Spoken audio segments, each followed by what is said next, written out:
तेजाबी हमले ਹੁੰਦੇ ਨੇ। ਸਭ ਤੋਂ ਪਹਿਲਾਂ ਸਵਾਲ ਇਹੀ ਆ, ਜਾਣਨਾ ਚਾਹਾਂਗੇ ਕਿ ਆਖਰ ਇਹ ਹਮਲੇ ਹੁੰਦੇ ਕਿਉਂ ਨੇ, ਹਮਲੇ ਕਰਨ ਵਾਲਿਆਂ ਦੀ ਜਿਹੜੀ ਮਾਨਸਿਕਤਾ ਕੀ ਹੁੰਦੀ ਹੈ। मेल ईगो ज़्यादातर केस जो होए ने कि लड़का लड़की ਨੂੰ ਪ੍ਰਪੋਜ਼ ਕਰਦਾ ਹੈ, ਉਹਦੇ ਨਾਲ ਸ਼ਾਦੀ ਕਰਨਾ ਚਾਹੁੰਦਾ ਹੈ, ਔਰ ਜਦੋਂ ਲੜਕੀ ਨਾ ਕਰਦੀ ਹੈ ਤਾਂ ਲੜਕੇ ਤੋਂ ਬਰਦਾਸ਼ਤ ਨਹੀਂ ਹੋ ਪਾਉਂਦਾ।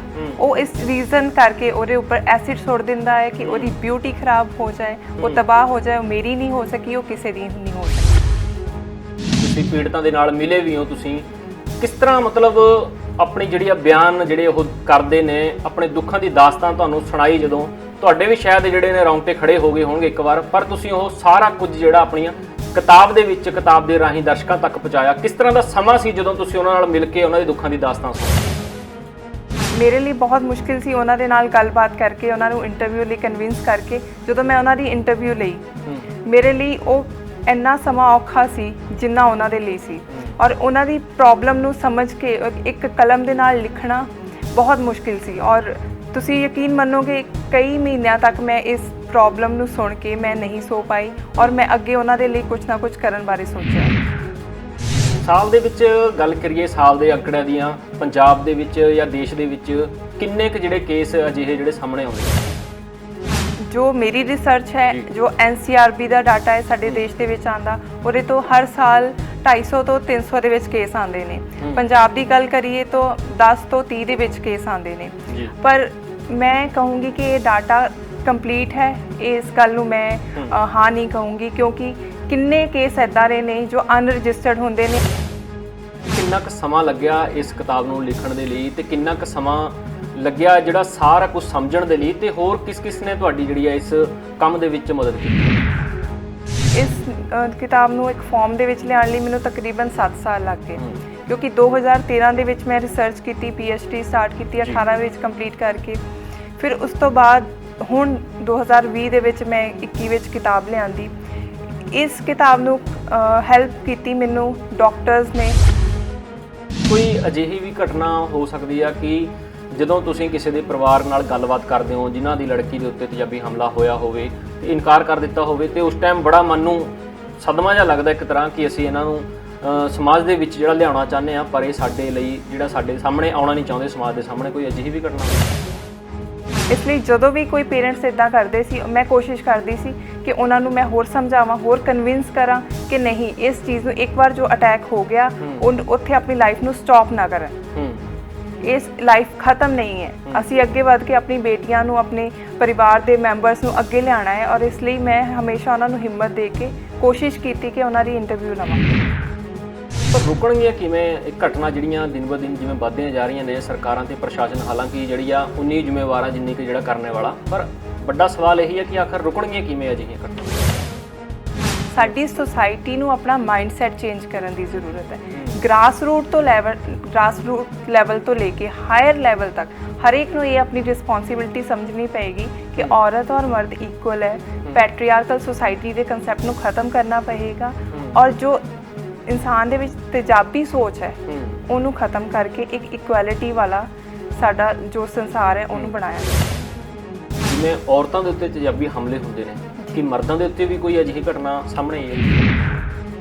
70% ਐਸਿਡ ਅਟੈਕ ਅਗਰ ਫੀਮੇਲ ਤੇ ਹੋ ਰਹੇ ਨੇ ਨਾ, ਤੇ 30% ਦੇ ਵਿੱਚ ਟਰਾਂਸਜੈਂਡਰ ਔਰ ਮੈਨ ਵੀ ਆ ਰਹੇ ਨੇ। ਉਹਦੇ ਵਿੱਚ ਮੈਂ 30% ਚੋਂ 25% ਲੈਂਡ ਡਿਸਪਿਊਟ ਕਹੂੰਗੀ, ਔਰ 5% ਜੈਲਸ, ਕਿ ਕਿਸੇ ਕਾਰਨ ਕਰਕੇ ਜੌਬ ਦੇ ਵਿੱਚ ਜੈਲਸ, ਜਾਂ ਅੱਜ ਕੱਲ੍ਹ ਕੁਛ ਕੇਸਾਂ ਵਿੱਚ ਲੜਕੀਆਂ ਨੇ ਵੀ ਐਸਿਡ ਅਟੈਕ ਕੀਤੇ।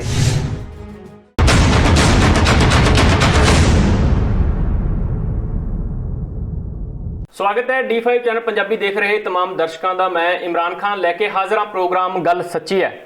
ਇਸ ਪ੍ਰੋਗਰਾਮ ਦੇ ਵਿੱਚ ਅਸੀਂ ਵੱਖ-ਵੱਖ ਮੁੱਦਿਆਂ ਦੇ ਉੱਤੇ ਚਰਚਾ ਕਰਦੇ ਹਾਂ, ਪਰ ਅੱਜ ਅਸੀਂ ਜਿਸ ਮੁੱਦੇ ਤੇ ਚਰਚਾ ਕਰਨ ਜਾ ਰਹੇ ਹਾਂ, ਇਸ ਨੂੰ ਦੇਖ ਕੇ ਸੁਣ ਕੇ ਸ਼ਾਇਦ ਹਰ ਕਿਸੇ ਦੇ ਰੌਂਗਟੇ ਖੜੇ ਹੋ ਜਾਣਗੇ, ਹਰ ਕੋਈ ਤੁਰੰਦਰ ਤੱਕ ਝੰਜੋੜਿਆ ਜਾਵੇਗਾ, ਕਿਉਂਕਿ ਇਹ ਮੁੱਦਾ ਇੱਕ ਔਰਤਾਂ ਦਾ ਮੁੱਦਾ, ਅਜਿਹੀਆਂ ਔਰਤਾਂ ਦਾ ਮੁੱਦਾ ਇਹ ਜਿਨ੍ਹਾਂ ਦੇ ਉੱਤੇ ਤੇਜ਼ਾਬੀ ਹਮਲੇ ਹੋਏ ਨੇ, ਜੋ ਤੇਜ਼ਾਬੀ ਹਮਲੇ ਦੇ ਸ਼ਿਕਾਰ ਹੋਈਆਂ ਨੇ। ਕਿਉਂਕਿ ਔਰਤਾਂ ਹਮੇਸ਼ਾ ਹੀ ਇੱਕ ਪੀੜਾਂ ਦੇ ਵਿੱਚੋਂ ਲੰਘਦੀਆਂ ਨੇ।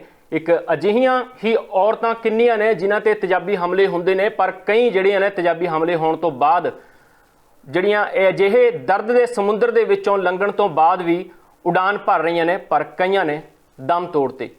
ਇਸੇ ਤੇਜ਼ਾਬੀ ਹਮਲੇ ਦੀ ਗੁੱਥੀ ਨੂੰ ਸਮਝਣ ਦੇ ਲਈ ਅੱਜ ਸਾਡੇ ਨਾਲ ਸਟੂਡੀਓ ਦੇ ਵਿੱਚ ਮੌਜੂਦ ਨੇ ਮੁੱਖ ਮਹਿਮਾਨ ਡਾਕਟਰ ਨਵਪ੍ਰੀਤ ਕੌਰ। ਉਹਨਾਂ ਤੋਂ ਜਾਣਦੇ ਹਾਂ ਕਿ ਆਖਰ ਕਿਉਂ ਹੁੰਦੇ ਨੇ। ਸਭ ਤੋਂ ਪਹਿਲਾਂ ਉਹਨਾਂ ਦਾ ਸਵਾਗਤ ਕਰਦੇ ਹਾਂ। ਡਾਕਟਰ ਸਾਹਿਬ, ਸਭ ਤੋਂ ਪਹਿਲਾਂ ਸਵਾਗਤ ਹੈ। Thank you.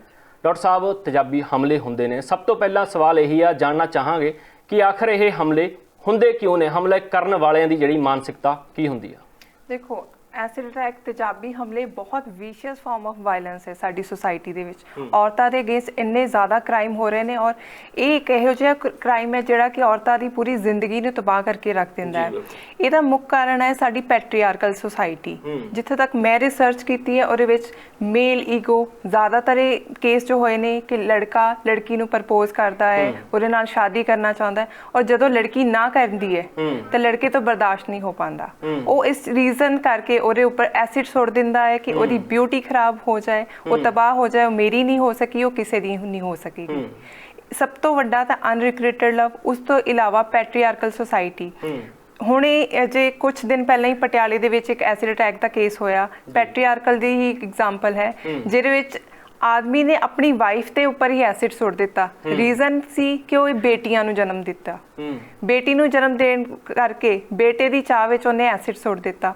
ਇਸੇ ਮੇਨ ਕਾਰਨ ਹੈ ਕਿ ਔਰਤ ਔਰ ਮਰਦ ਸਾਡੀ ਸੁਸਾਇਟੀ ਦੇ ਵਿੱਚ ਇਕੁਅਲ ਨਹੀਂ ਮੰਨੇ ਜਾਂਦੇ, ਔਰ ਜਦੋਂ ਔਰਤ ਖੜੀ ਹੁੰਦੀ ਹੈ ਨਾ ਕਹਿਣ ਲਈ ਤਾਂ ਉਹਨੂੰ ਨੀਵਾਂ ਦਿਖਾਉਣ ਲਈ, ਉਹਨੂੰ ਚੁੱਪ ਕਰਾਉਣ ਲਈ ਜਾਂ ਉਹਦੀ ਜ਼ਿੰਦਗੀ ਨੂੰ ਬਰਬਾਦ ਕਰਨ ਲਈ ਐਸਿਡ ਅਟੈਕ ਕੀਤੇ ਜਾਂਦੇ ਨੇ। ਡਾਕਟਰ ਸਾਹਿਬ, ਤੁਸੀਂ ਉਹਨਾਂ ਦੇ ਜਿਹੜੇ ਪੀੜਤ ਨੇ, ਜਿਹੜੇ ਤੁਸੀਂ ਪੀੜਤਾਂ ਦੇ ਨਾਲ ਮਿਲੇ ਵੀ ਹੋ, ਤੁਸੀਂ ਕਿਸ ਤਰ੍ਹਾਂ ਮਤਲਬ ਆਪਣੀ ਜਿਹੜੀ ਆ ਬਿਆਨ ਜਿਹੜੇ ਉਹ ਕਰਦੇ ਨੇ, ਆਪਣੇ ਦੁੱਖਾਂ ਦੀ ਦਾਸਤਾਨ ਤੁਹਾਨੂੰ ਸੁਣਾਈ, ਜਦੋਂ ਤੁਹਾਡੇ ਵੀ ਸ਼ਾਇਦ ਜਿਹੜੇ ਨੇ ਰੌਂਗਟੇ ਖੜੇ ਹੋ ਗਏ ਹੋਣਗੇ ਇੱਕ ਵਾਰ, ਪਰ ਤੁਸੀਂ ਉਹ ਸਾਰਾ ਕੁਝ ਜਿਹੜਾ ਆਪਣੀਆਂ ਕਿਤਾਬ ਦੇ ਵਿੱਚ, ਕਿਤਾਬ ਦੇ ਰਾਹੀਂ ਦਰਸ਼ਕਾਂ ਤੱਕ ਪਹੁੰਚਾਇਆ। ਕਿਸ ਤਰ੍ਹਾਂ ਦਾ ਸਮਾਂ ਸੀ ਜਦੋਂ ਤੁਸੀਂ ਉਹਨਾਂ ਨਾਲ ਮਿਲ ਕੇ ਉਹਨਾਂ ਦੇ ਦੁੱਖਾਂ ਦੀ ਦਾਸਤਾਨ ਸੁਣਦੇ ਸੀ? ਇੱਕ ਐਸਿਡ ਅਟੈਕ ਵਿਕਟਿਮ ਤੱਕ ਪਹੁੰਚਣਾ ਬਹੁਤ ਮੁਸ਼ਕਿਲ ਕੰਮ ਹੈ, ਕਿਉਂਕਿ ਜਦੋਂ ਇੱਕ ਐਸਿਡ ਅਟੈਕ ਹੁੰਦਾ ਹੈ ਕਿ ਇੱਕ ਔਰ ਸਾਡੇ ਸਮਾਜ ਦੇ ਵਿੱਚ ਔਰਤ ਵੈਸੇ ਹੀ ਪਰਦੇ ਦੇ ਵਿੱਚ ਰਹਿੰਦੀ ਹੈ, ਔਰ ਜਦੋਂ ਐਸਿਡ ਅਟੈਕ ਹੋ ਜਾਏ ਉਹਦੀ ਬਿਊਟੀ ਖਰਾਬ ਕਰ ਦਿੱਤੀ ਜਾਂਦੀ ਹੈ ਤੇ ਪਰਿਵਾਰ ਉਹਨੂੰ ਕਮਰਿਆਂ ਦੇ ਵਿੱਚ ਬੰਦ ਕਰ ਦਿੰਦਾ ਹੈ। ਮੇਰੇ ਲਈ ਸਭ ਤੋਂ ਮੁਸ਼ਕਿਲ ਸੀਗਾ ਉਹਨਾਂ ਤੱਕ ਪਹੁੰਚਣਾ, ਉਹਨਾਂ ਨੂੰ ਕਨਵਿੰਸ ਕਰਨਾ ਕਿ ਤੁਸੀਂ ਆਪਣੀ ਸਟੋਰੀ ਦੱਸੋ। ਇੱਕ ਅਟੈਕ ਹੋਣਾ ਔਰ ਉਸ ਚੀਜ਼ ਨੂੰ ਦੁਬਾਰਾ ਬਿਆਨ ਕਰਕੇ, ਆਪਣੀ ਸਟੋਰੀ ਨੂੰ ਦੱਸ ਕੇ ਉਸ ਚੀਜ਼ ਨੂੰ ਦੁਬਾਰਾ ਇੱਕ ਤਰ੍ਹਾਂ ਪੇਨ ਦੇ ਵਿੱਚ ਨਿਕਲਣਾ ਉਨਾ ਹੀ ਮੁਸ਼ਕਿਲ ਹੁੰਦਾ ਜਿੰਨਾ ਐਸਿਡ ਅਟੈਕ ਸਹਿਣਾ। ਔਰ ਮੇਰੇ ਲਈ ਬਹੁਤ ਮੁਸ਼ਕਿਲ ਸੀ ਉਹਨਾਂ ਦੇ ਨਾਲ ਗੱਲਬਾਤ ਕਰਕੇ, ਉਹਨਾਂ ਨੂੰ ਇੰਟਰਵਿਊ ਲਈ ਕਨਵਿੰਸ ਕਰਕੇ। ਜਦੋਂ ਮੈਂ ਉਹਨਾਂ ਦੀ ਇੰਟਰਵਿਊ ਲਈ, ਮੇਰੇ ਲਈ ਉਹ ਇੰਨਾ ਸਮਾਂ ਔਖਾ ਸੀ ਜਿੰਨਾ ਉਹਨਾਂ ਦੇ ਲਈ ਸੀ, ਔਰ ਉਹਨਾਂ ਦੀ ਪ੍ਰੋਬਲਮ ਨੂੰ ਸਮਝ ਕੇ ਇੱਕ ਕਲਮ ਦੇ ਨਾਲ ਲਿਖਣਾ ਬਹੁਤ ਮੁਸ਼ਕਿਲ ਸੀ। ਔਰ ਤੁਸੀਂ ਯਕੀਨ ਮੰਨੋਗੇ ਕਈ ਮਹੀਨਿਆਂ ਤੱਕ ਮੈਂ ਇਸ ਪ੍ਰੋਬਲਮ ਨੂੰ ਸੁਣ ਕੇ ਮੈਂ ਨਹੀਂ ਸੋ ਪਾਈ, ਔਰ ਮੈਂ ਅੱਗੇ ਉਹਨਾਂ ਦੇ ਲਈ ਕੁਝ ਨਾ ਕੁਝ ਕਰਨ ਬਾਰੇ ਸੋਚਿਆ। ਕਿਸ ਘਟਨਾ ਤੋਂ ਬਾਅਦ ਤੁਸੀਂ ਜਿਹੜੀ ਆ ਕਿਤਾਬ ਲਿਖਣ ਦੇ ਬਾਰੇ ਸੋਚੀ ਆ? ਕੋਈ ਇੱਕ ਘਟਨਾ ਜਿਹੜੀ ਨੇ ਤੁਹਾਨੂੰ ਕਿਹਾ ਹੋਵੇ ਕਿ ਹਾਂ ਤੁਸੀਂ ਵਾਕਈ ਇਹਨਾਂ ਦੀ ਜਿਹੜੀਆਂ ਆਵਾਜ਼ ਹੈ ਕਿਤਾਬ ਦੇ ਰਾਹੀਂ ਬੁਲੰਦ ਕਰੋ? 2013 ਦੇ ਵਿੱਚ ਲక్ష్ਮੀ ਦਾ ਕੇਸ ਕਾਫੀ ਹਾਈਲਾਈਟ ਹੋਇਆ ਸੀ। 2006 ਦੇ ਵਿੱਚ ਉਹਨੇ PIL ਪਾਈ ਸੀ, ਔਰ ਉਸ ਤੋਂ ਬਾਅਦ ਉਹਦੀ ਸਟੋਰੀ ਨੂੰ ਮੀਡੀਆ ਨੇ ਕਾਫੀ ਹਾਈਲਾਈਟ ਕੀਤਾ। ਜਦੋਂ ਮੈਂ ਪੜ੍ਹਿਆ ਕਿ 15 ਸਾਲ ਦੀ ਲੜਕੀ, 15 ਸਾਲ ਦੀ ਉਮਰ ਦੇ ਵਿੱਚ ਜੋ ਯੰਗ ਏਜ ਹੈ ਗਰੋ ਹੋਣ ਦੀ, ਕਿ ਮੈਂ ਕੋਈ ਫੀਲਡ ਚੁਣੂੰਗੀ ਔਰ ਮੈਂ ਅੱਗੇ ਕੁਝ ਬਣੂੰਗੀ, ਆਪਣੇ ਪੇਰੈਂਟਸ ਦਾ ਨਾਮ ਉਹਨਾਂ ਨੂੰ ਪ੍ਰਾਊਡ ਫੀਲ ਕਰਵਾਉਂਗੀ। ਉਸ ਸਮੇਂ ਦੇ ਵਿੱਚ ਅਗਰ ਹਲਕੀ ਜਿਹੀ ਚੋਟ ਵੀ ਲੱਗ ਜਾਏ, ਹਲਕਾ ਜਿਹਾ ਫੇਸ ਤੇ ਐਕਨੇ ਵੀ ਆ ਜਾਏ ਤਾਂ ਲੜਕੀ ਨਹੀਂ ਬਰਦਾਸ਼ਤ ਕਰ ਪਾਉਂਦੀ। ਪਰ ਐਸਿਡ ਅਟੈਕ ਦੇ ਨਾਲ, ਇੱਕ ਜਲੇ ਹੋਏ ਚਿਹਰੇ ਦੇ ਨਾਲ ਆਪਣਾ ਪਰਦਾ ਹਟਾ ਕੇ ਸੁਸਾਇਟੀ ਦੇ ਸਾਹਮਣੇ ਆਣਾ, ਉਸ ਚੀਜ਼ ਨੇ ਮੈਨੂੰ ਹਿੰਮਤ ਦਿੱਤੀ ਕਿ ਇਸ ਚੀਜ਼ ਨੂੰ ਲਿਖਾਂ। ਔਰ ਮੈਂ ਜਿਵੇਂ ਕਿ ਇਹ ਲੜਕੀ ਦੁਨੀਆ ਨੂੰ ਅਵੇਅਰ ਕਰ ਰਹੀ ਹੈ ਐਸਿਡ ਅਟੈਕ ਦੇ ਬਾਰੇ, ਮੈਂ ਵੀ ਕੁਝ ਕਰਾਂ ਕਿ ਔਰ ਇਹਦੇ ਬਾਰੇ ਲਿਖ ਕੇ ਦੁਨੀਆ ਨੂੰ ਅਵੇਅਰ ਕਰਾਵਾਂ। ਉਹ 15 ਸਾਲ ਦੀ ਲੜਕੀ ਜਿਹੜੀ ਤੁਸੀਂ ਦਾਸਤਾਨ ਦੱਸ ਰਹੇ ਹੋ, ਕਾਰਨ ਕੀ ਸੀ ਉਹਨਾਂ ਤੇ ਅਟੈਕ ਹੋਣ ਦਾ, ਐਸਿਡ ਅਟੈਕ? 15 ਸਾਲ ਦੀ ਲੜਕੀ ਨੂੰ 32 ਸਾਲ ਦੇ ਆਦਮੀ ਨੇ ਪ੍ਰਪੋਜ਼ ਕੀਤਾ ਵਿਆਹ ਦੇ ਲਈ। ਜਦੋਂ ਉਹ ਲੜਕੀ ਨੇ ਨਾ ਕਰ ਦਿੱਤੀ ਤਾਂ ਉਹਦੇ ਉੱਪਰ ਐਸਿਡ ਸੁੱਟ ਕੇ, ਤੇਜ਼ਾਬ ਸੁੱਟ ਕੇ ਉਹਨੂੰ ਜਲਾ ਦਿੱਤਾ ਗਿਆ। ਸਾਲ ਦੇ ਵਿੱਚ ਗੱਲ ਕਰੀਏ, ਸਾਲ ਦੇ ਅੰਕੜਿਆਂ ਦੀਆਂ, ਪੰਜਾਬ ਦੇ ਵਿੱਚ ਜਾਂ ਦੇਸ਼ ਦੇ ਵਿੱਚ ਕਿੰਨੇ ਕੁ ਜਿਹੜੇ ਕੇਸ ਅਜਿਹੇ ਜਿਹੜੇ ਸਾਹਮਣੇ ਆਉਂਦੇ ਨੇ? ਦੇਖੋ, ਮੈਂ ਜੋ ਮੇਰੀ ਰਿਸਰਚ ਹੈ, ਜੋ NCRB ਦਾ ਡਾਟਾ ਹੈ ਸਾਡੇ ਦੇਸ਼ ਦੇ ਵਿੱਚ ਆਂਦਾ, ਉਹਦੇ ਤੋਂ ਹਰ ਸਾਲ 250 ਤੋਂ 300 ਦੇ ਵਿੱਚ ਕੇਸ ਆਉਂਦੇ ਨੇ। ਪੰਜਾਬ ਦੀ ਗੱਲ ਕਰੀਏ ਤਾਂ 10 ਤੋਂ 30 ਦੇ ਵਿੱਚ ਕੇਸ ਆਉਂਦੇ ਨੇ। ਪਰ ਮੈਂ ਕਹੂੰਗੀ ਕਿ ਇਹ ਡਾਟਾ ਕੰਪਲੀਟ ਹੈ, ਇਸ ਗੱਲ ਨੂੰ ਮੈਂ ਹਾਂ ਨਹੀਂ ਕਹੂੰਗੀ, ਕਿਉਂਕਿ ਕਿੰਨੇ ਕੇਸ ਇੱਦਾਂ ਦੇ ਨੇ ਜੋ ਅਨਰਜਿਸਟਰਡ ਹੁੰਦੇ ਨੇ ਔਰ ਜੋ ਕੋਰਟ ਤੱਕ ਪਹੁੰਚ ਹੀ ਨਹੀਂ ਪਾਉਂਦੇ। ਇਸ ਲਈ ਸਹੀ ਅੰਕੜਾ ਕੀ ਹੈ ਇਹ ਦੱਸਣਾ ਬਿਲਕੁਲ ਮੁਸ਼ਕਿਲ ਹੈ। ਜੀ ਬਿਲਕੁਲ। ਸੋ ਤੁਸੀਂ ਉਹਨਾਂ ਕੋਲ ਜਾਣਦੇ ਹੋ, ਤੁਸੀਂ ਜਿਹੜੀਆਂ ਅਜਿਹੀਆਂ ਪੀੜਤਾਂ ਹੁੰਦੀਆਂ ਨੇ, ਪੀੜਤਾਂ ਨਾਲ ਤੁਸੀਂ ਦੁੱਖ ਸਾਂਝਾ ਕਰਦੇ ਹੋ, ਤੁਸੀਂ ਇੱਕ ਉਹਨਾਂ ਦੇ ਦਰਦ ਨੂੰ ਸਮਝ ਕੇ ਕਿਤਾਬ ਲਿਖੀ ਹੈ ਤੁਸੀਂ, ਤੇ ਕੋਈ ਜਦੋਂ ਤੁਸੀਂ ਕਿਤਾਬ ਲਿਖ ਰਹੇ ਹੋਵੋਗੇ ਕੋਈ ਹੋਇਆ ਕਿ ਕਿਤਾਬ ਲਿਖਦੇ ਲਿਖਦੇ ਕਈ ਵਾਰੀ ਖੁਦ ਵੀ ਹੁੰਦਾ ਭਾਵੁਕ ਹੋ ਜਾਂਦਾ? ਜੀ ਤੁਸੀਂ ਹੋਏ ਹੋ ਜੀ? ਤਾਂ ਜੀ ਕਈ ਵਾਰ ਮੈਂ ਇਹਨਾਂ ਪ੍ਰੋਬਲਮਸ ਨੂੰ ਲਿਖਦੇ ਹੋਏ, ਜਿਵੇਂ ਕਿ ਇੱਕ ਮਾਂ ਬੇਟੀ ਦਾ ਕੇਸ ਸੀਗਾ, ਉਸ ਕੇਸ ਦੇ ਵਿੱਚ ਵੀ ਹਸਬੈਂਡ ਨੇ ਆਪਣੀ ਵਾਈਫ ਔਰ ਆਪਣੀ ਬੱਚੀ ਤੇ ਐਸਿਡ ਪਾਇਆ, ਔਰ ਮਤਲਬ ਇਹਨਾਂ ਚੀਜ਼ਾਂ ਤੋਂ ਮੈਂ ਬਹੁਤ ਮੈਨੂੰ ਫੀਲ ਹੋਇਆ। ਔਰ ਜਦੋਂ ਮੈਂ ਸੁਜੈਸ਼ਨਸ ਲਿਖ ਰਹੀ ਸੀ ਕਿ ਪੁਲਿਸ ਨੂੰ ਇਹ ਕਰਨਾ ਚਾਹੀਦਾ, ਜੁਡੀਸ਼ੀਅਲ ਆਫੀਸਰਸ ਨੂੰ ਇਹ ਕਰਨਾ ਚਾਹੀਦਾ, ਜਾਂ ਸਾਡੀ ਕਮਿਊਨਿਟੀ ਨੂੰ ਇਹ ਕਰਨਾ ਚਾਹੀਦਾ, ਉਸ ਸਮੇਂ ਮੈਂ ਆਪਣੇ ਆਪ ਨੂੰ ਪੁੱਛਿਆ ਕਿ ਨਵਪ੍ਰੀਤ ਤੁਸੀਂ ਕੀ ਕਰੋਗੇ ਇਹਨਾਂ ਸਰਵਾਈਵਰਸ ਦੇ ਲਈ, ਤੁਹਾਨੂੰ ਵੀ ਤਾਂ ਕੁਝ ਕਰਨਾ ਚਾਹੀਦਾ ਹੈ। ਉਸ ਸਮੇਂ ਮੈਂ ਸੋਚਿਆ, ਮੈਂ ਲక్ష్ਮੀ ਜੋ ਐਸਿਡ ਅਟੈਕ ਸਰਵਾਈਵਰ ਹੈ ਉਹਨਾਂ ਨਾਲ ਗੱਲ ਕੀਤੀ, ਅਸੀਂ ਦੋਨਾਂ ਨੇ ਡਿਸਕਸ਼ਨ ਕੀਤੀ ਔਰ ਅਸੀਂ ਅਵੇਅਰਨੈਸ ਕੈਂਪੇਨ ਸ਼ੁਰੂ ਕੀਤਾ, ਸਟਾਪ ਸੇਲ ਐਸਿਡ, ਕਿਉਂਕਿ ਸਾਡੀ ਸੁਸਾਇਟੀ ਦੇ ਵਿੱਚ ਇਸ ਪ੍ਰੋਬਲਮ ਦੀ ਅਵੇਅਰਨੈਸ ਕਰਨਾ ਬਹੁਤ ਜ਼ਰੂਰੀ ਹੈ। ਜੋ ਸੁਪਰੀਮ ਕੋਰਟ ਦੀ ਰੈਗੂਲੇਸ਼ਨਸ ਆਈਆਂ ਨੇ ਕਿ ਐਸਿਡ ਫ੍ਰੀਲੀ ਸੇਲ ਨਹੀਂ ਹੋ ਸਕਦਾ, ਇਸ ਲਈ ਸਭ ਤੋਂ ਪਹਿਲਾਂ ਸਟਾਪ ਸੇਲ ਐਸਿਡ ਕੈਂਪੇਨ ਸ਼ੁਰੂ ਕੀਤਾ ਔਰ ਦਾ ਲక్ష్ਮੀ ਫਾਊਂਡੇਸ਼ਨ ਸ਼ੁਰੂ ਕੀਤੀ ਗਈ, ਸੋ ਦੈਟ ਕਿ ਅਸੀਂ ਐਸਿਡ ਅਟੈਕ ਸਰਵਾਈਵਰਸ ਦੀ ਮਦਦ ਕਰ ਸਕੀਏ। ਤੁਸੀਂ ਇੱਕ ਲੇਖਕ ਬਣ ਕੇ ਕਿਤਾਬ ਲਿਖੀ ਜਾਂ ਫਿਰ ਇੱਕ ਪੀੜਤ ਬਣ ਕੇ? ਦੇਖੋ, ਮੈਂ ਆਪਣੇ ਆਪ ਨੂੰ ਲੇਖਕ, एक सोशल वर्कर, सोशल एक्टिविस्ट और एक पीड़ित सब अपने आप ਦੇ ਵਿੱਚ ਸਮਾ ਕੇ ਫਿਰ ਮੈਂ ਕਿਤਾਬ ਲਿਖੀ, ਸੋ ਦੈਟ ਕਿ ਮੈਂ ਹਰ ਇੱਕ ਦੀ ਪ੍ਰੋਬਲਮ ਨੂੰ ਵਿਦ ਸੋਲੂਸ਼ਨ ਸਾਹਮਣੇ ਰੱਖ ਸਕਾਂ, ਕਿਉਂਕਿ ਮੈਂ ਵਕੀਲ ਹਾਂ, ਮੈਂ ਲਾਅ ਨੂੰ ਸਮਝਦੀ ਹਾਂ ਔਰ ਲਾਅ ਦੀ ਇੰਪੋਰਟੈਂਸ ਨੂੰ ਵੀ ਸਮਝਦੀ ਹਾਂ। ਇਹ ਸਭ ਚੀਜ਼ਾਂ ਆਪਣੇ ਦਿਮਾਗ ਦੇ ਵਿੱਚ ਰੱਖ ਕੇ ਮੈਂ ਇਸ ਕਿਤਾਬ ਨੂੰ 10 ਹਿੱਸਿਆਂ ਵਿੱਚ ਡਿਵਾਈਡ ਕੀਤਾ, ਜਿਹਦੇ ਵਿੱਚ ਕਿ ਮੈਂ ਸਾਡੇ ਦੇਸ਼ ਦੀ ਕੀ ਸਥਿਤੀ ਹੈ, ਸਾਡੇ ਜੋ ਸਰਵਾਈਵਰਸ ਨੇ, ਐਸਿਡ ਅਟੈਕ ਸਰਵਾਈਵਰਸ ਨੇ, ਉਹਨਾਂ ਤੇ ਕੀ ਸੋਸ਼ਲ, ਸਾਈਕੋਲੋਜੀਕਲ, ਮੈਡੀਕਲ, ਇਕਨੋਮਿਕ ਕੀ ਇਫੈਕਟ ਹੁੰਦੇ ਨੇ, ਔਰ ਮੈਡੀਕਲੀ ਅਸੀਂ ਉਹਨਾਂ ਦੀ ਕਿਵੇਂ ਮਦਦ ਕਰ ਸਕਦੇ ਨੇ, ਸਾਡੇ ਲਾਅ ਕੀ ਨੇ, ਸਾਡੇ ਤੋਂ ਇਲਾਵਾ ਸਾਡੇ ਦੂਸਰੇ ਦੇਸ਼ਾਂ ਦੇ ਕੀ ਲਾਅ ਨੇ, ਔਰ ਕਿਹੜੀਆਂ NGO ਇਹਦੇ ਤੇ ਕੰਮ ਕਰ ਰਹੀਆਂ, ਔਰ ਅਸੀਂ ਕਿਵੇਂ ਮਿਲ ਕੇ ਕੰਮ ਕਰੀਏ ਕਿ ਇਸ ਪ੍ਰੋਬਲਮ ਨੂੰ ਜੜੋਂ ਖਤਮ ਕਰ ਸਕੀਏ। ਡਾਕਟਰ ਸਾਹਿਬ, ਕਿੰਨਾ ਕੁ ਸਮਾਂ ਲੱਗਿਆ ਇਸ ਕਿਤਾਬ ਨੂੰ ਲਿਖਣ ਦੇ ਲਈ, ਤੇ ਕਿੰਨਾ ਕੁ ਸਮਾਂ ਲੱਗਿਆ ਜਿਹੜਾ ਸਾਰਾ ਕੁਝ ਸਮਝਣ ਦੇ ਲਈ, ਤੇ ਹੋਰ ਕਿਸ ਕਿਸ ਨੇ ਤੁਹਾਡੀ ਜਿਹੜੀ ਹੈ ਇਸ ਕੰਮ ਦੇ ਵਿੱਚ ਮਦਦ ਕੀਤੀ?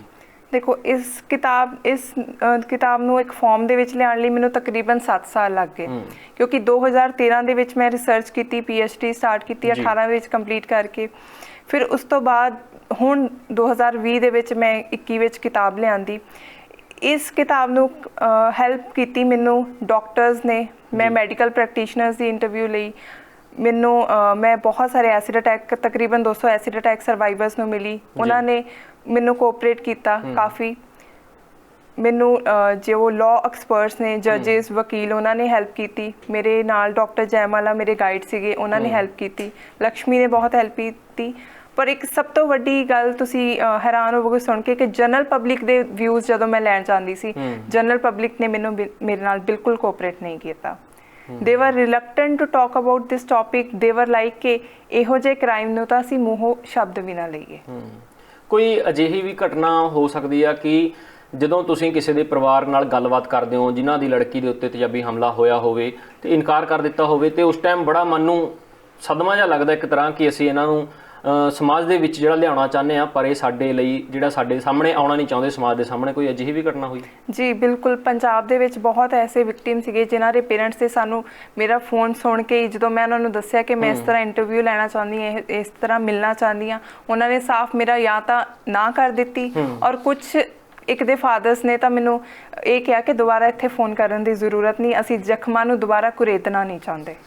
ਜੀ ਜੀ ਬਿਲਕੁਲ। ਉਸ ਸਮੇਂ ਫਿਰ ਮਨ ਦੇ ਵਿੱਚ ਕੀ ਆਉਂਦਾ? ਤੁਹਾਡਾ ਹੌਸਲਾ ਨਹੀਂ ਡਿੱਗਿਆ ਹੈਗਾ ਕਿ ਹਾਂ ਜਿਹੜੇ ਇਹਨਾਂ ਨੇ ਜਵਾਬ ਦੇ ਦਿੱਤਾ, ਕਿਸੇ ਹੋਰ ਨੂੰ ਕਾਲ, ਤੁਸੀਂ ਮਤਲਬ ਕਿਸ ਤਰ੍ਹਾਂ ਇਹ ਜਿਹੜਾ ਸਾਰਾ ਬਰਕਰਾਰ ਰੱਖਿਆ ਫਿਰ ਵੀ? ਜੀ ਮੇਰੇ ਵਿੱਚ ਇੱਕ ਜਜ਼ਬਾ ਸ਼ੁਰੂ ਤੋਂ ਸੀ ਕਿ ਮੈਂ ਇਸ ਪ੍ਰੋਬਲਮ ਨੂੰ ਜੜੋਂ ਖਤਮ ਕਰਨਾ ਹੈ, ਤੇ ਸਭ ਤੋਂ ਪਹਿਲਾਂ ਇਸ ਪ੍ਰੋਬਲਮ ਨੂੰ ਦੁਨੀਆ ਦੇ ਸਾਹਮਣੇ ਲਿਆਉਣਾ ਪਏਗਾ। ਇਸ ਲਈ ਜਦੋਂ ਵੀ ਕੋਈ ਪੇਰੈਂਟਸ ਇਦਾਂ ਕਰਦੇ ਸੀ, ਮੈਂ ਕੋਸ਼ਿਸ਼ ਕਰਦੀ ਸੀ ਕਿ ਉਹਨਾਂ ਨੂੰ ਮੈਂ ਹੋਰ ਸਮਝਾਵਾਂ, ਹੋਰ ਕਨਵਿੰਸ ਕਰਾਂ ਕਿ ਨਹੀਂ, ਇਸ ਚੀਜ਼ ਨੂੰ ਇੱਕ ਵਾਰ ਜੋ ਅਟੈਕ ਹੋ ਗਿਆ, ਉੱਥੇ ਆਪਣੀ ਲਾਈਫ ਨੂੰ ਸਟਾਪ ਨਾ ਕਰਨ। ਇਸ ਲਾਈਫ ਖਤਮ ਨਹੀਂ ਹੈ, ਅਸੀਂ ਅੱਗੇ ਵੱਧ ਕੇ ਆਪਣੀ ਬੇਟੀਆਂ ਨੂੰ, ਆਪਣੇ ਪਰਿਵਾਰ ਦੇ ਮੈਂਬਰਸ ਨੂੰ ਅੱਗੇ ਲਿਆਉਣਾ ਹੈ, ਔਰ ਇਸ ਲਈ ਮੈਂ ਹਮੇਸ਼ਾ ਉਹਨਾਂ ਨੂੰ ਹਿੰਮਤ ਦੇ ਕੇ ਕੋਸ਼ਿਸ਼ ਕੀਤੀ ਕਿ ਉਹਨਾਂ ਦੀ ਇੰਟਰਵਿਊ ਲਵਾਂ। ਤੁਸੀਂ ਕੇਸ ਜਿਹੜੇ ਵੱਧ ਰਹੇ ਨੇ, ਹਾਲੇ ਵੀ ਜਿਹੜੇ ਇਹ ਰੁਕ ਨਹੀਂ ਰਹੀਆਂ ਅਜਿਹੀਆਂ ਘਟਨਾਵਾਂ, ਜਿਵੇਂ ਤੁਸੀਂ ਦੱਸਿਆ ਕਿ ਇਹਨਾਂ ਕਾਰਨਾਂ ਕਰਕੇ ਹੁੰਦੇ ਨੇ, ਤੇ ਤੁਸੀਂ ਕੀ ਮੰਨਦੇ ਹੋ ਕੇਸ ਵਧਣ ਦੇ ਕਾਰਨ ਕੀ ਨੇ? ਕੇਸ ਵਧਣ ਦੇ ਕਾਰਨ ਦੇਖੋ, ਕੇਸ ਵਧੇ ਜਾਂ ਨਹੀਂ ਵਧੇ ਇਹ ਅਸੀਂ ਨਹੀਂ ਕਹਿ ਸਕਦੇ, ਕਿਉਂਕਿ 2013 ਤੋਂ ਪਹਿਲਾਂ ਐਨਸੀਆਰਬੀ ਡੇਟਾ ਰਿਕਾਰਡ ਹੀ ਨਹੀਂ ਕਰਦੀ ਸੀ ਕਿ ਐਸਿਡ ਅਟੈਕ ਕਿੰਨੇ ਹੋਏ, ਹਰਟ ਜਾਂ ਗ੍ਰੀਵੀਅਸ ਹਰਟ ਦੇ ਅੰਡਰ ਹੀ ਕਵਰ ਹੁੰਦੇ ਸੀ। ਇਸ ਟਾਈਮ ਤੇ 200 ਹਰ ਸਾਲ 250 ਤੋਂ 300 ਦੇ ਕਰੀਬ ਡੇਟਾ ਆ ਰਿਹਾ ਹੈ ਔਰ ਉਹੀ ਅਨਰਜਿਸਟਰਡ ਕੇਸਿਸ ਨੇ, ਔਰ ਅਸੀਂ ਐਗਜ਼ੈਕਟਲੀ ਨਹੀਂ ਕਹਿ ਸਕਦੇ ਹਾਂ ਕਿ ਕੇਸ ਉੱਥੇ ਹੀ ਥੰਮ ਗਏ ਜਾਂ ਵੱਧ ਗਏ। ਹਾਂ, ਕੇਸਿਸ ਅਜੇ ਵੀ ਹੋ ਰਹੇ ਨੇ। ਦੇਖੋ, ਲੋਕਡਾਊਨ ਦੇ ਵਿੱਚ ਵੀ ਕੇਸਿਸ ਹੋਏ ਜਿੱਥੇ ਤੁਸੀਂ ਸਿਰਫ ਅਸੈਂਸ਼ੀਅਲ ਸਰਵਿਸਿਜ਼ ਪ੍ਰੋਵਾਈਡ ਕਰ ਸਕਦੇ ਹੋ।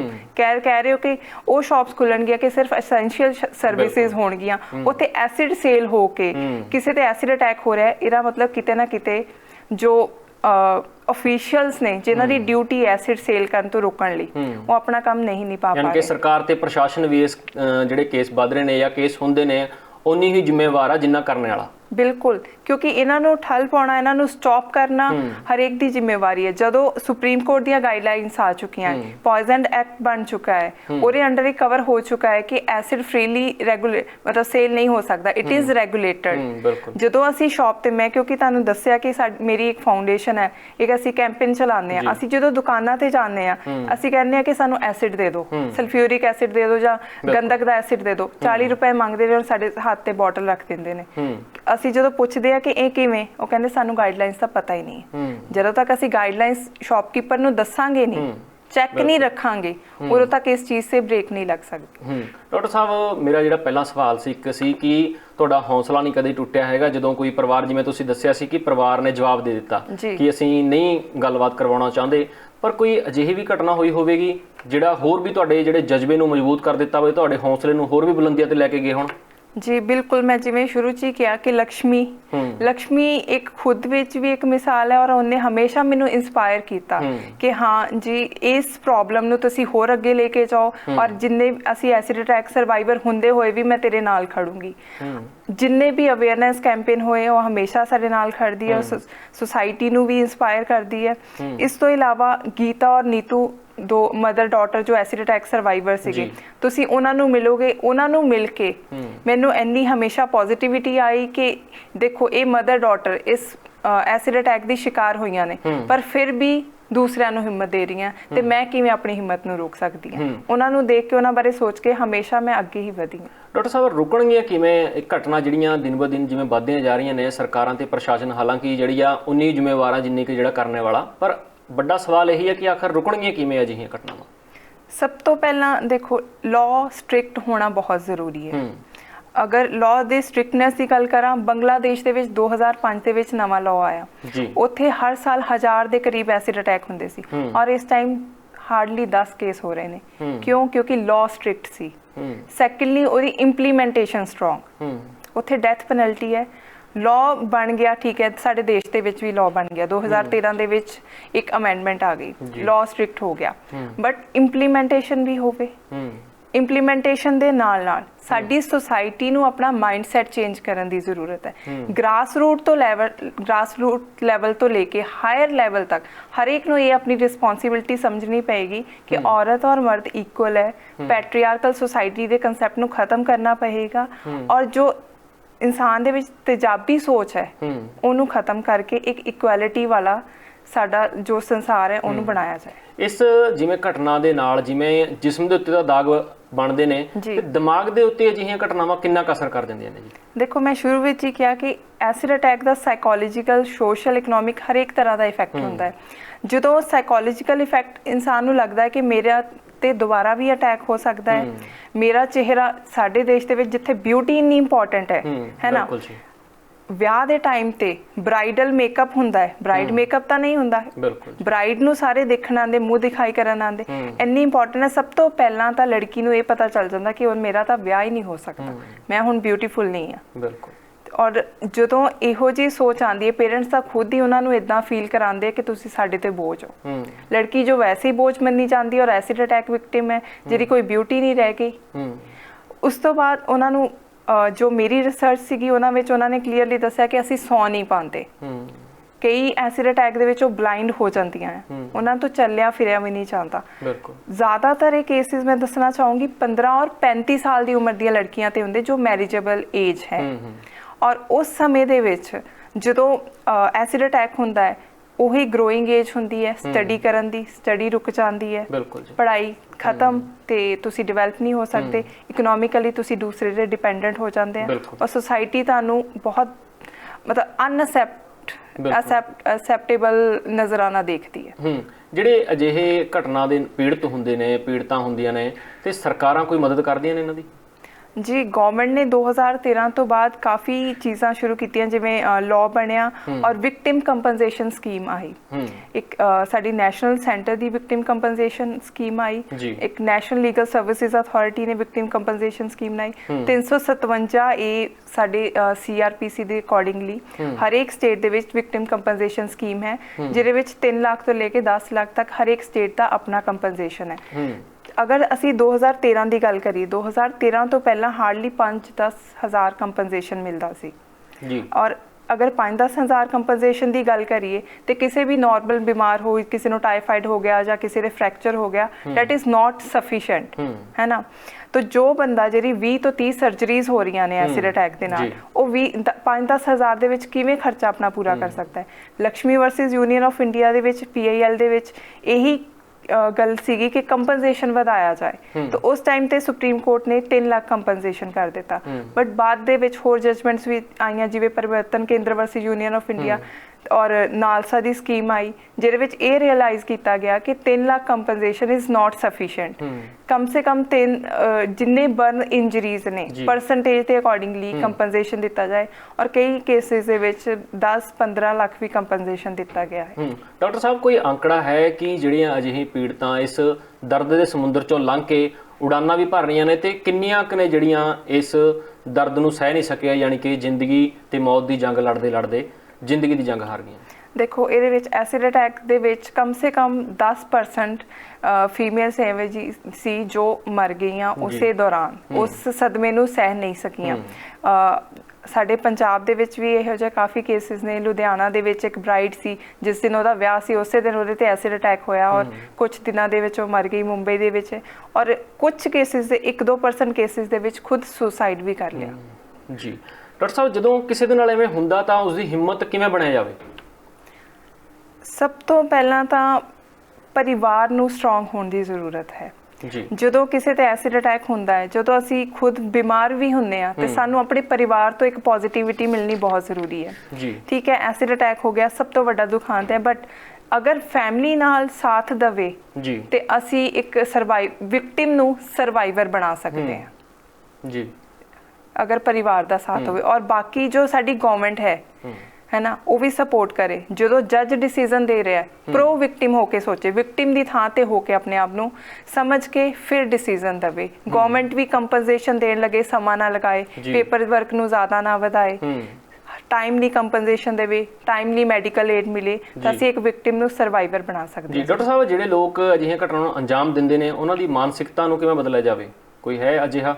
ਜੀ ਦੇਖੋ, ਇਹੀ ਹੈ ਜੋ ਤੇਜ਼ਾਬੀ ਸੋਚ ਹੈ, ਇਹ ਇੱਕ ਦਿਨ ਚ ਨਹੀਂ ਬਣਦੀ, ਇਹ ਬਚਪਨ ਤੋਂ ਬਣਦੀ ਹੈ। ਸ਼ੁਰੂ ਤੋਂ ਬਚਪਨ ਤੋਂ ਜਿਵੇਂ ਜਿਵੇਂ ਅਸੀਂ ਇੱਕ ਇਨਸਾਨ ਨੂੰ ਵੱਡਾ ਕਰਦੇ ਹਾਂ, ਉਹਨੂੰ ਕਿਸ ਸੋਚ ਨਾਲ ਵੱਡਾ ਕਰਦੇ, ਅਗਰ ਅਸੀਂ ਉਹਨੂੰ ਇਨਇਕੁਐਲਿਟੀ ਹੀ ਸਮਝਾਵਾਂਗੇ ਕਿ ਹਾਂ ਸਿਸਟਰ ਇਨਫੀਰੀਅਰ ਹੈ, ਬ੍ਰਦਰ ਸੁਪੀਰੀਅਰ ਹੈ, ਬੇਟਾ ਪੈਦਾ ਹੋਇਆ ਤੇ ਅਸੀਂ ਮਿਠਾਈ ਵੰਡਾਂਗੇ, ਬੇਟੀ ਪੈਦਾ ਹੋਈ ਤੇ ਅਸੀਂ ਦੁੱਖ ਮਨਾਵਾਂਗੇ, ਅਗਰ ਇਹੋ ਜਿਹੀਆਂ ਚੀਜ਼ਾਂ ਬਚਪਨ ਤੋਂ ਹੀ ਦੇਖਾਂਗੇ ਤੇ ਸਾਡੀ ਸੁਸਾਇਟੀ ਡਿਵੈਲਪ ਨਹੀਂ ਹੋਏਗੀ, ਹੈ ਨਾ।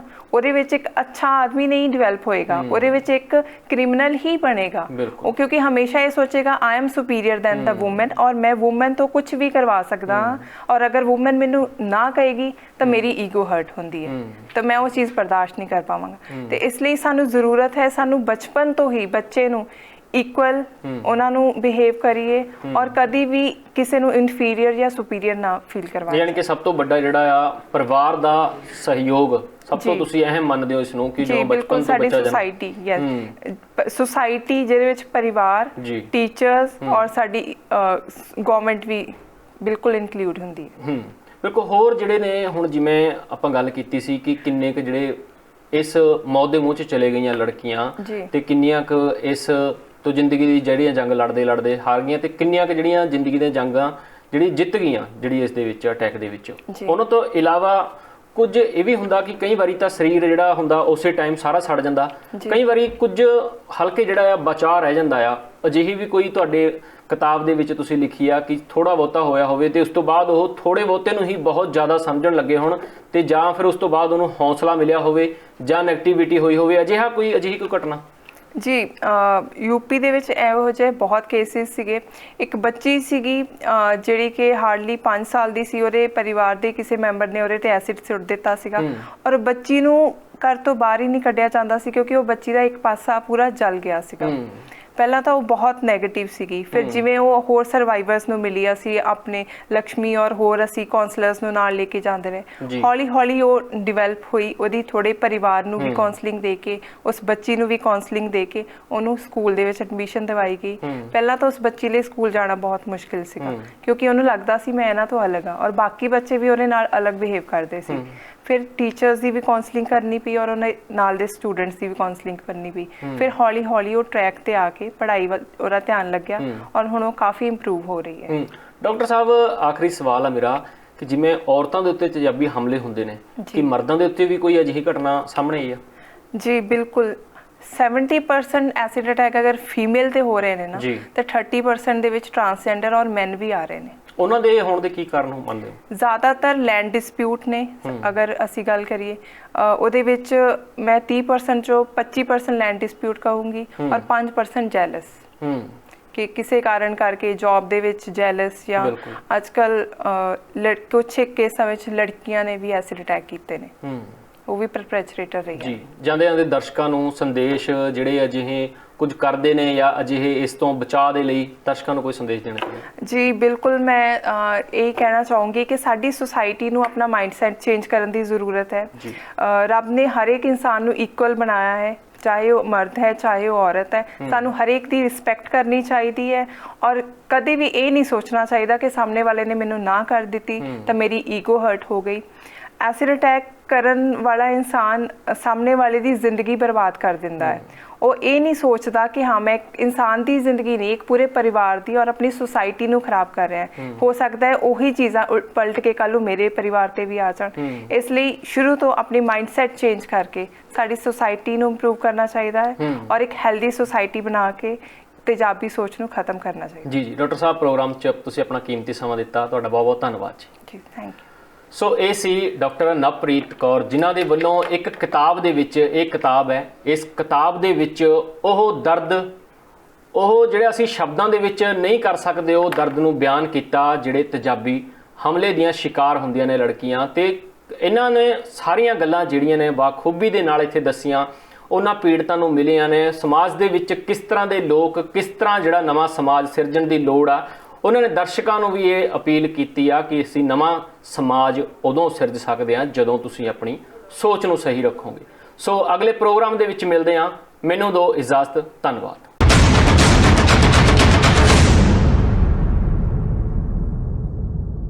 D5 ਚੈਨਲ ਪੰਜਾਬੀ ਹੁਣੇ ਸਬਸਕ੍ਰਾਈਬ ਕਰੋ, ਬੈਲ ਆਈਕਨ ਤੇ ਕਲਿੱਕ ਕਰੋ।